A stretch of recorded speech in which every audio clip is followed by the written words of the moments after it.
Jaylen Brown's time in Boston is reportedly over. A big trade sent him to Detroit for Jalen Duren. NBA fans are stunned, but here's the real shock. Why the Celtics picked this exact moment to make the move? Let's get into it. The Celtics are actively engaged in trade talks surrounding Jaylen Brown, with a sense of purpose from teams around the league that they feel from the Celtics in these conversations. That's not just talk, that's a team ready to make a deal happen. And the team waiting on the other side? Detroit. The Celtics and Pistons are talking trade, with Jalen Duren at the center of it as a sign and trade. Brown heads west, Duren comes east. Two teams that circled each other all summer are finally making their move. This is the biggest story in the NBA right now. Brian Windhorst. Brown is going to get traded, full stop. No qualifiers. Windhorst knows the Celtics inside and out. When he speaks with that kind of certainty, people listen. Then more reports dropped. Brown was upset Boston tried to trade him for Antetokounmpo. The fire was already burning. Windhorst just added gas to it. Now let's talk Jalen Duren. If you haven't watched Detroit, his name might surprise you. Duren just had a huge 2025-26 season. 19.5 points, 10.5 rebounds, and 65% shooting. That earned him third-team All-NBA honors and a shot at a 5-year, $287.1 million max deal. This isn't a small piece in a trade. This is a 22-year-old center coming off one of the best seasons by any big man in the league. Duren just had the best year of his career for the first-place Pistons. His numbers also landed him an All-Star spot. Boston wants size. They want paint protection. They want a center to anchor a title team next to a healthy Jason Tatum. Duren checks every box. The Celtics are pushing to get bigger after losing in round 1 to Philadelphia. A brutal exit since it included a 3-1 collapse, the worst in franchise history. So every move Stevens makes now is shaped by that disaster. Duren is exactly the interior force Boston lacked when Philly shut them down. Jake Fisher, Mark Stein. We wouldn't rule out Detroit making a play for Brown, involving a sign and trade with center Jalen Duren. When the two best-connected reporters in the league won't rule it out, that means it's closer than you think. These aren't random guesses. Fisher and Stein have broken huge trades before. Their words carry real weight. League sources have advised against completely ruling out a sign and trade framework involving Detroit Pistons center Jalen Duren. Here's what makes this deal so interesting. It's not simple. Duren has to sign a new deal with Detroit first, then get sent to Boston after. That one extra step could speed this up or blow it up in the next 2 or 3 days. For Detroit, landing Brown would be a dream outcome. Boston is listening to offers on its 5-time All-Star because they want a stronger front court. Both teams actually need this trade. That's rare. Usually one side wants out and the other doesn't care. Here, both sides are hungry. Detroit wants a second star next to Cade Cunningham. Boston wants a true center. It's almost too perfect. To make the money work, if Duren signs for about $40 million a year, Duncan Robinson likely gets added to the deal. Detroit would also need 2, maybe 3 first-round picks. So this isn't just Duren for Brown. There are extra assets, draft picks, and role players whose lives would flip to make the cap numbers work. The Celtics land both Duren and wing Trey Murphy while flipping Brown's $57 million salary. Boston would also receive 2 first-round swaps. Bring New Orleans into it and the deal gets bigger and better for Boston. Murphy fills the shooting gap Brown would leave behind, exactly the kind of spacer you want next to a rim-running center. Pairing Brown with Cade Cunningham could turn Detroit into a real finals contender. That's not just hype, it's simple math. Cunningham is already one of the best point guards in the league. Brown is a 5-time All-Star who averaged nearly 28 points, 7 boards, and 5 assists carrying a short-handed Boston squad. Add Ausar Thompson on the wing, and every team in the East has to take Detroit seriously. The majority of Boston's conversations have been with Western Conference teams. The Portland Trail Blazers have had a lot of interest in Brown. Portland has tons of picks and young talent Boston likes, but Detroit has Duren, and Boston has made it clear they want a big man. That detail matters. It narrows things down fast, and it points straight at Detroit. Jake Fisher. If Boston is insistent on trading Brown, the Pistons are reportedly interested in a sign and trade that would send Duren to Boston. Insistent is a big word here. It means this isn't casual interest anymore. Boston is basically telling the league, we want a center and Duren's our guy. When a team says it that loud, deals tend to follow. The Celtics in some cases are asking for at least 4 first-round picks for Jaylen Brown. 4 first-round picks. That's not just a big number, that's a whole future draft class. Detroit would have to give up massive future capital to land Brown. Will Pistons president Trajan Langdon pay that price for a 30-year-old forward? That's the real question. It's strange too, since Boston just offered Brown for Giannis not long ago. That tells you Stevens isn't giving Brown away cheap this time. He missed on Giannis once. He won't undersell his best trade chip again. We've already seen Giannis go to Miami, LaMelo Ball go to Minnesota, and Julius Randle go to Brooklyn, all in 1 week. The NBA offseason is a non-stop blizzard of blockbusters. The whole Eastern Conference is being rebuilt in real time. And if the Brown trade happens, it's the biggest domino yet. This is where the story begins. A franchise at a crossroads, a star who had the best year of his career and still got shopped, and a 22-year-old center in Detroit stuck in a contract standoff that could send him packing too. The stage is set. Now let's see how we got here. To understand why Brown is even available, rewind to October 2025. Going into last season, people called it a gap year for Boston. Kornet, Holiday, Horford, and Porzingis were all gone. Tatum was expected to miss most of the year with a torn Achilles. The championship core was being broken apart, and Brown was the only piece left standing. Brown had to become the #1 option for the first time in his career. He stepped into a leadership role right from media day, working to bring the new guys into the system. This was the version of Brown people doubted could exist, not the sidekick, but the guy the whole team leans on every night. And the results were incredible. He earned his 4th straight All-Star nod, putting up 28.7 points, 6.9 rebounds, 5.1 assists, and a steal a night in under 35 minutes across 71 games. Those aren't just good numbers, those are top 10 in the world numbers. After 9 years of being called the sidekick, Brown finally showed everyone what he could do with full control. He finished 6th in MVP voting and made All-NBA second team. The basketball world wasn't ready, and honestly, neither was Brad Stevens. Thanks to Brown, Boston shocked everyone and grabbed the #2 seed in the East, without Tatum, without Holiday, without Porzingis or Horford. Brown dragged this team there through sheer will. The doubters went quiet. His resume was spotless. Then the playoffs hit. Boston drew Philadelphia, and it looked easy at first. Through the first 4 games, Brown averaged nearly 27 points, 6 boards, and 3 assists, shooting almost 50% from deep as Boston built a 3-1 lead. He wasn't just leading, he was dominating. The next round felt like a formality. With a 13-point lead in Game 5, Boston was on the verge of locking up a second-round date with the Knicks. Then everything fell apart. They missed their last 14 shots of the 4th quarter and lost, then got blown out in Game 6, forced to a Game 7 at home without Tatum, who was ruled out. Brown had to do it all alone, and he nearly did. 33 points, 9 boards, 4 assists, 3 blocks. But Boston missed 10 shots in a row late in the game while Tyrese Maxey buried dagger after dagger. Boston blew the first 3-1 lead in franchise history. Brown averaged a career-high 25.7 points in the playoffs, but Boston still lost in 7 games. He gave everything, playing through a city's expectations, a championship legacy, and trade rumors swirling the whole time, and it still wasn't enough. Our margin for error needs to get bigger. I don't think we're way far away, but we've lived it here. We've been to 6 Eastern Conference finals, a couple finals in the last few years. We've won 1, and when you get beat in the first round, you're not there.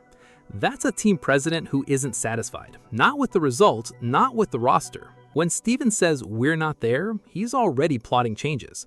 Brown was the first name he considered moving. A rival executive said Boston is hunting for a big man and willing to deal Brown to get one. Hunching is the right word. This is active, not passive. Boston got out-muscled and out-rebounded in the playoffs, and Stevens decided the fix is structural, even if it costs him his best player. Boston's lack of size was the story all season. Every broadcast, every breakdown, the same weakness kept showing up. They couldn't protect the rim or control the glass against bigger teams. That's the crack Stevens is finally trying to fix, even if it means losing Brown. With Tatum out most of the year, Brown had to step up, and he delivered. That's the cruel twist. Brown had his best season because he had no choice. Now that Tatum's healthy again, Brown becomes expendable in his own team's plans. His reward for carrying Boston to the 2nd seed? Getting shopped around the league.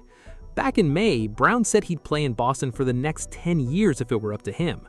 Then June came, the Giannis rumors hit, and suddenly the team he wanted to commit to was trying to ship him out. Something broke between May and June, and it's unclear if it can be fixed. From what I understand, Jaylen Brown is accepting this and realizes this is a chance to turn the page in his career and that he may be getting his own team, which is something he has thought about for some time. His own team, that phrase says everything. Brown has spent a decade as the co-star, the wingman. In Detroit, next to Cunningham, it's not quite his own team, but it's closer than Boston ever offered.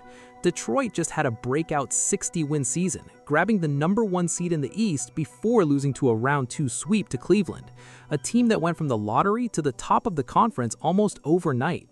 They're young, talented, and hungry. Hungry like a team that's tasted their ceiling and wants more. Detroit has been aggressively chasing a shot creator next to Cunningham. Names like Reeves, Harrow, Powell, and White all came up. Cunningham is a great playmaker, but in the playoffs, defense is keying on one guy. You need a second weapon who creates his own shot. Brown is exactly that. But Reeves and White already re-signed with their own teams. One door after another closed on Detroit. Harrow got dealt to Milwaukee for Giannis instead, and Kawhi Leonard reportedly wouldn't extend with Detroit even if traded there.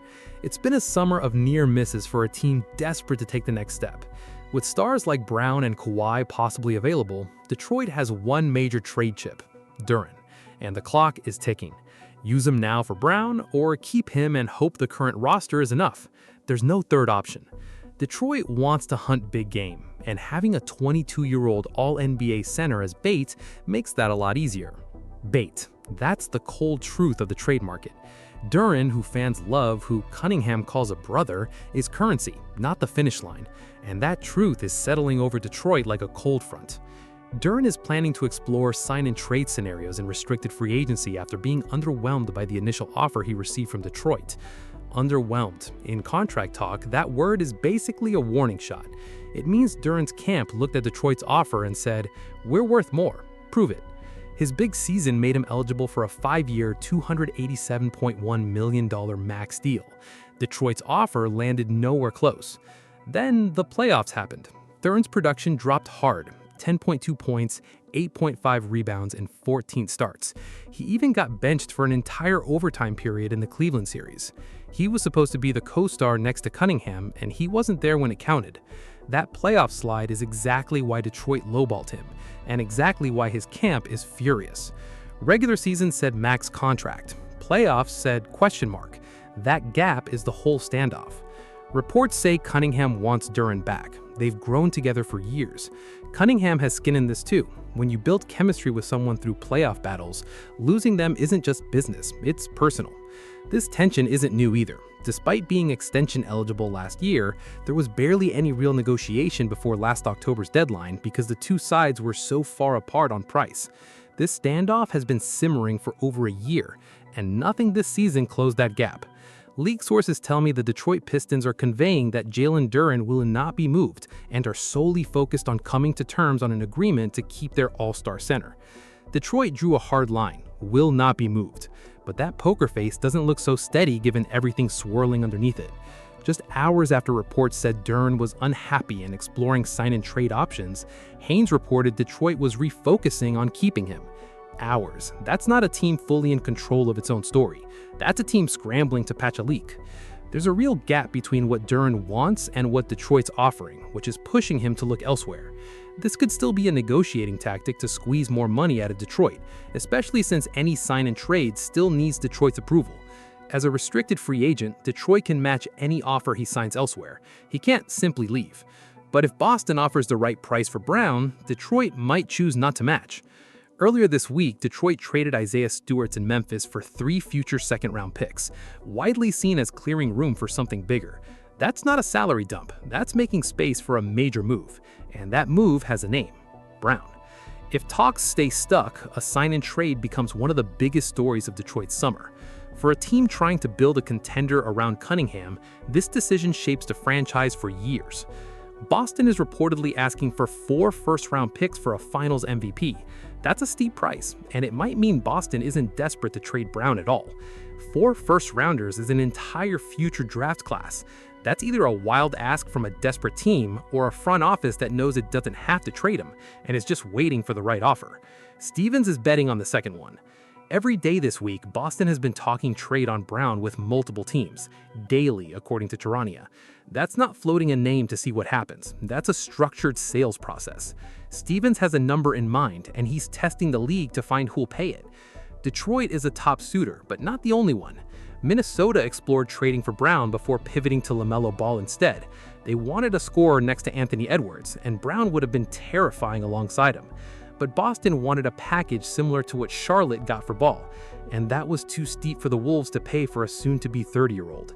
Soon-to-be 30. That detail is going to follow Brown through every negotiation this summer.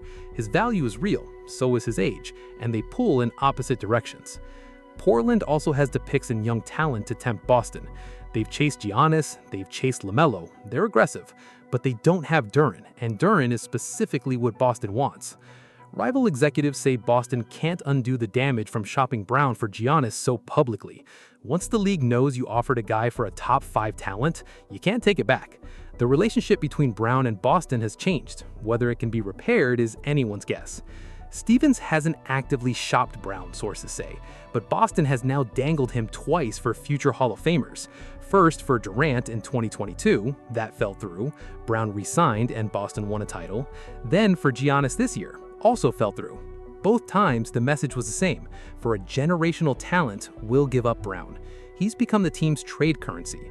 Chasing Giannis hints Stevens has real doubt, especially with Tatum and Brown combining for over $115 million next year, nearly 70% of the salary cap. Building a contender around 2 max players is brutally hard under the CBA's tax rules. We thought last summer. Boston was forced to trade Holiday and Porzingis just to cut costs. 2 key champions, gone, for financial reasons. The CBA didn't just trim the roster, it knocked out load-bearing pieces, and the structure left behind is shaky. Stevens knows this. It's why the trade makes business sense, even if it breaks hearts. Stevens could still try to patch things up, offering Brown a new extension worth $141.9 million through 2031. Brown is already locked in through 2029, so Boston isn't forced to move him. If the Detroit deal collapses, this is the fallback. Rebuild trust, keep Brown, move forward. It's not the preferred plan if you want a center, but it's an option, and it shows just how complicated this really is. Brown still has 3 years left on his $285 million deal. That's leverage too. Stevens isn't selling the guy on an expiring contract. Whoever gets Brown gets 3 full years of a 5-star all-star. That's why the price is 4 first-rounders, plus extra players and picks. The years left justify the cost. Detroit insists keeping Duren is still a top priority, and insiders say Boston could find another partner if this deal falls through, Portland or someone else entirely. But every day that passes, every day Duren's contract stays stuck, the Detroit path gets more likely for both sides. Detroit calls Duren a cornerstone of the rebuild, but with his contract unresolved and Detroit still hunting for Cunningham's ideal partner, this trade idea has now officially entered real conversations. That phrase, officially entered the conversation, is insider code for this is real. Not a fan rumor, not a Twitter trade. Decision makers are discussing this in real rooms on real calls. The deal is alive. 2 days after Stevens publicly praised Brown's importance to the team, another report said the trade scenario was still very much alive. 2 days. That's how long the calm lasted before more trade buzz hit. In NBA trade season, 2 days might as well be forever. Stevens called Brown a big part of us and admitted how hard the rumors have been on him personally, saying it's not fun and that he's empathetic. When the guy who might trade you admits it hurts, things get strange. Stevens isn't cold about this. He's torn between loyalty to a 10-year player and what he believes the team needs to win. These comments were Boston's strongest defense of Brown since the failed Giannis offer leaked. But insiders say rival teams still don't believe Boston can just move past that. You can't unsend that message once the league's heard it. Boston offered Brown for Giannis, the market reacted, and now teams are calling Boston with their own offers. Brown has been offered in trades twice, but only for the very best superstars available. That sounds like a compliment until you think about it from Brown's side. Both times, Boston decided someone else was better. Both times, Brown was the cost of an upgrade. No matter how you frame it, the message is the same. You weren't our top guy. Most people agree there's no real way to come back from learning that. It's the kind of thing that lingers in every locker room conversation, every huddle. There's been a lot of smoke around Brown wanting his own team, and Windhorst reported even before the Giannis trade was finalized that Brown has wanted to be the guy for a while now. For some time, not since the trade talk, not since the playoffs ended. This has been building in Brown for years, watching Tatum get the spotlight while he played brilliantly in the background. Boston wants to stay in the title race behind the newly crowned champion Knicks, now sitting atop the East. According to Stein and Fisher, New York is the new mountain to climb, and Boston, coming off a brutal collapse, no real center, and a star who might already be checked out, needs a move that sends a message. Trading Brown for Duren and picks does exactly that. We're rebuilding around a healthy Tatum, and we're not waiting around. But here's a counter view too. Brown turns 30 next season and has been Boston's longest tenured player for years. Some think his run in Boston isn't ending anytime soon, and that a healthy Tatum-Brown duo with something to prove is still a top 5 team in the East. Duren would help, sure, but trading Brown doesn't automatically make Boston better right away. It makes them different, and different is a gamble. Duren is a great defender, and he thrives in pick and roll, but trading Brown costs you serious playmaking. His playoff struggles are also a real concern, though joining a team with much better shooting could help him a lot. Tatum and Derek White spacing the floor would open up the paint for him in a way Detroit never could. One big knock on the 60-win Pistons was a lack of offense beyond Cunningham. Trading one of your top 2 scorers for a center who can't create his own shot and struggled in the playoffs would be a real risk. Some even call it malpractice, and that's not an unfair take. Brown creates off the dribble, scores in the mid-range, hits big shots late in games. You don't replace that with a roll man center. You replace it with another shot creator, and that's just not what Duren is. Still, the lack of a deal has rival executives watching closely for other paths to open up. Detroit has been aggressively hunting for a second star next to Cunningham all summer, and there's the window. It won't stay open forever. Duren's contract drama, Brown's availability, Detroit's hunger after a second-round exit, Boston's urgency after their collapse, all of it is colliding right now, this week, at this exact moment. When everything lines up like this, deals tend to happen. With talk stuck and Detroit still hunting for the right partner for Cunningham, this trade idea is officially part of the real conversation. Free agency opens in days. Duren's sign-and-trade window opens at the same time. Boston's trade talks are active and ongoing every single day, right now. This is happening live. By the time you finish this video, a new report might already be out. Jaylen Brown to Detroit for Jalen Duren isn't just a trade story. It's a story about loyalty, about cap sheets, about championship windows. It's about whether a 22-year-old center with one great year and one bad playoff run should be a franchise cornerstone or the price of someone else's dream. Boston is chasing the dream. Detroit wants the star, and caught in the middle of it all is Jaylen Brown, the Finals MVP, the All-NBA scorer, the man who gave his best season to a depleted team only to be offered up in a trade.